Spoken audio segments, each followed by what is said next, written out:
hakbang para makasunod ang retailers sa maximum suggested retail price ng baboy, ipatutupad ng Department of Agriculture. Kabilang dyan ang pagtutulungan ng Food Terminal Incorporated at isang private company para dalhin sa pamilihan ng baboy na pwedeng ibenta ng mga retailer ng mas mababa pa sa maximum SRP. Pinag-aaralan din ng DA ang pag-require sa mga retailer na ipaskil ang kanilang supplier at dealer lalo't ayon sa mga nagbebenta ng baboy, mahal pa rin ang pasa sa kanila ng mga supplier.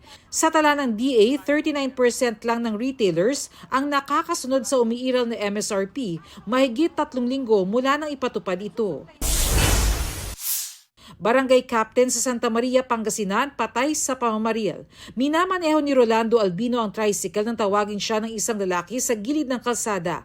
Nang hintuan ng lalaki, bigla siyang pinagbabaril. Tumakas ang hindi pa nakikilalang namaril. May person of interest na ang pulisya. Ilan sa posibleng motibo sa krimen ang politika at ang pagiging dating pulis ni Albino.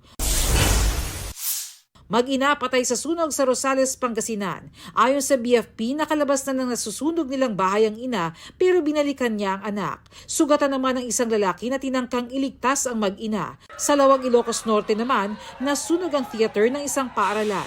Inaalam pa ang pinagmulan ng apoy. Bernadette Reyes, nagbabalita para sa GMA Integrated News.